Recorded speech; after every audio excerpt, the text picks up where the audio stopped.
हाथों में shopping bag पकड़े अवनी अपने पति सागर के कार पार्किंग से निकलने का इंतजार कर रही थी।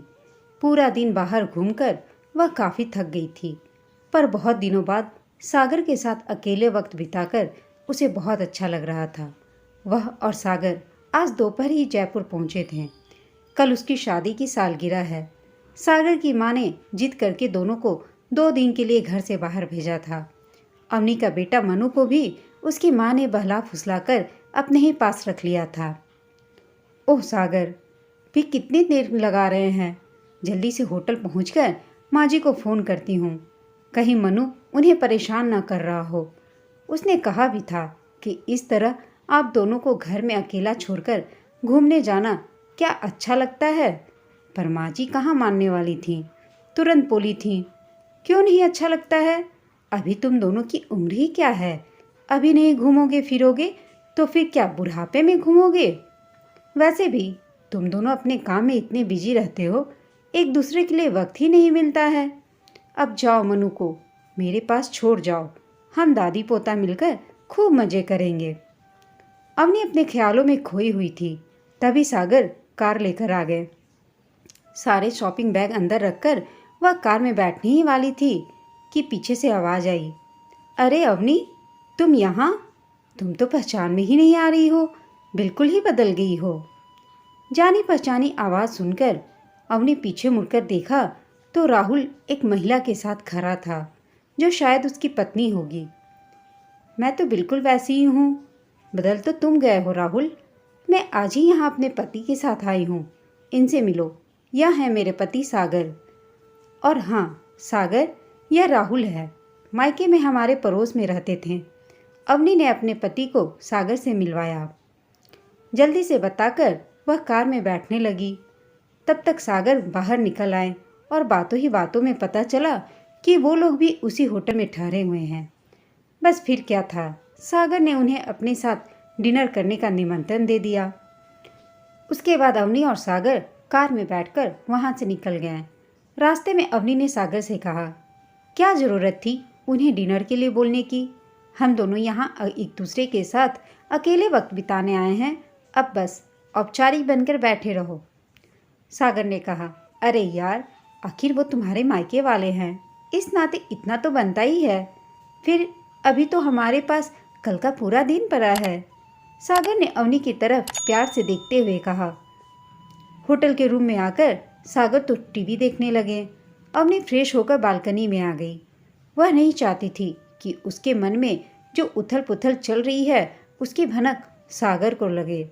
उसने कभी सोचा भी न था कि अचानक इस तरह जिंदगी में राहुल से दोबारा मुलाकात हो जाएगी।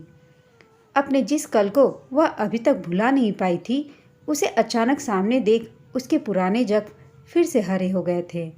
राहुल का घर उसके पड़ोस में ही था।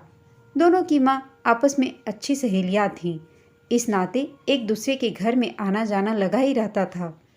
राहुल उससे उम्र में 3-4 साल बड़ा था। वह अवनी के बड़े भाई के साथ पढ़ता था। सभी एक दूसरे के साथ खेल कूद कर बड़े हुए थे। बचपन की यह दोस्ती कब प्यार में बदल गई, अवनी को पता ही नहीं चला था। राहुल पढ़ाई करने दूसरे शहर चला गया था। दोनों फ़ोन पर लंबी लंबी बातें करते थे। उसका राहुल के घर में बेहिचक आना जाना था। आंटी को जब भी किसी काम से उसकी ज़रूरत होती, उसे बुला लेती। वह भी पूरे अधिकार से वहाँ चली जाती थी। उसकी माँ को भी उनकी दोस्ती से कोई ऐतराज़ नहीं था। उसे आज भी वह दिन अच्छी तरह से याद है, जब राहुल की नौकरी लगने की खुशी में आंटी मिठाई देने उसके घर आई थी। वह रसोई में उनके लिए चाय बना रही थी। तभी मम्मी ने उनसे कहा, बहन जी, दोनों बच्चे एक दूसरे को पसंद करते हैं और अब तो राहुल की भी नौकरी लग गई है। मुझे लगता है अब वक्त आ गया है, हमें दोनों की शादी के बारे में सोचना चाहिए। मम्मी दम साधे आंटी के जवाब का इंतज़ार कर रही थी, परंतु वो एकदम बदल गईं। कैसी बातें कर रही हैं आप बहन जी? बचपन की दोस्ती को पसंद का नाम दे रही हैं? और वैसे भी राहुल और अवनी का क्या जोड़?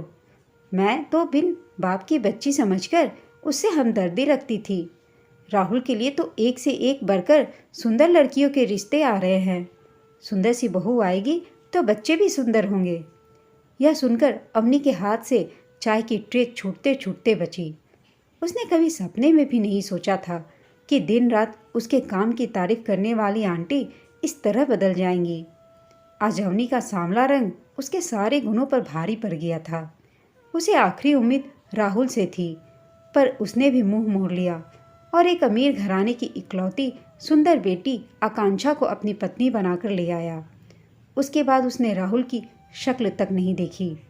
राहुल का धोखा और ठुकराए जाने का दंश वह भूल नहीं पा रही थी, बिल्कुल टूट चुकी थी। माँ से उसका यह दुख देखा नहीं जा रहा था। उन्होंने उसे अपने भैया के पास भेज दिया। भैया भाभी के बहुत समझाने बुझाने के बाद उसने अपने बिखरे हुए अस्तित्व को संभाला, अपनी अधूरी पढ़ाई पूरी की। एक कॉलेज में नौकरी लगते ही सागर के घर से उसका रिश्ता आया। सागर को उसका सांवला सौंदर्य और बड़ी बड़ी झील सी आंखें भा गई और वह शादी करके सागर की पत्नी बनकर उनके घर आ गई। इन 8 सालों में सागर ने उसे इतना प्यार दिया कि वह पिछले सारे गम भूल गई। फिर मनु ने उसकी ज़िंदगी में आकर उसकी ममता को पूर्ण कर दिया। यह सब सोचते सोचते उसे इस समय का ध्यान ही नहीं रहा। तभी सागर की आवाज़ उसके कानों में पड़ी। अरे यार अवनी, तुम यहाँ अकेले क्या कर रही हो? जल्दी से तैयार हो जाओ, डिनर का टाइम हो रहा है।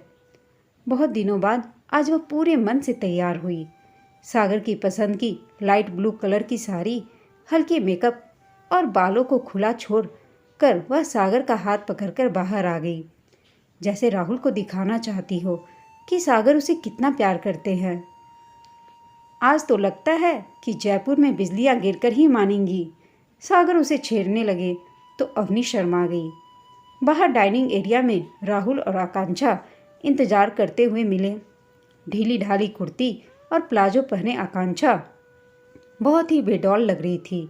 बेतरतीब की बढ़ी हुई थी दाढ़ी में राहुल भी अपनी उम्र से काफ़ी बड़ा लग रहा था। सागर और राहुल अपनी बातें करने लगे। आकांक्षा उससे बहुत प्यार से मिली। तुम साड़ी में कितनी प्यारी लग रही हो अवनी। मैंने तो अब साड़ी पहनना ही छोड़ दिया। आंटी ने तुम्हारे बेटे की फ़ोटो दिखाई थी, बहुत प्यारा है मनु। एक मुझे देखो, पहले मैं बच्चा नहीं चाहती थी, अब हम कितनी कोशिश कर रहे हैं, फिर भी मैं मां नहीं बन पा रही हूँ। दवाइयाँ खा खा कर मेरा यह हाल हो गया है। राहुल भी बहुत परेशान रहते हैं। आकांक्षा अवनी से बात ही कर रही थी, तभी आकांक्षा के ऊपर उसके कपड़े पर सूप गिर गया। वह उसे साफ करने वॉशरूम गई। तभी सागर का भी फ़ोन किसी का आया और वह बाहर जाकर बात करने लगे। इतने में राहुल उसके पास आकर बोला, अवनी, मुझे माफ़ कर दो, मैंने तुम्हारा दिल दुखाया था। उसकी भगवान ने कितनी बड़ी सज़ा दी है मुझे। मैं आज भी बाप बनने को तरस रहा हूँ। माँ भी अपने किए पर बहुत शर्मिंदा है। आकांक्षा बहुत अच्छी है, लेकिन मैं आज भी तुम्हें नहीं भुला पाया हूँ। अवनी ने कहा, मैं तो तुम्हें कब का भूल चुकी हूँ राहुल, और मुझे तुमसे कोई शिकायत भी नहीं है। अगर तुम मुझे नहीं ठुकराते तो मुझे सागर जैसा इतना प्यार करने वाला पति कैसे मिलता। जो होता है अच्छे के लिए ही होता है। मैं अपनी ज़िंदगी में बहुत खुश हूँ। उम्मीद रखो, एक दिन आकांक्षा की भी गोद जरूर भर जाएगी। बस उसे खुश रखने की कोशिश करो।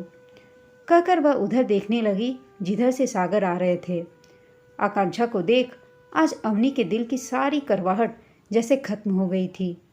ठुकराए जाने का दंश जो उसे इतने सालों से शूल बनकर चुभ रहा था, उसकी जगह सागर के प्यार के शीतल मलहम ने ले ली थी। बस वही अभी तक उससे अनजान बनी हुई थी। उन दोनों से विदा लेकर वह सागर के साथ अपने कमरे में आ गई।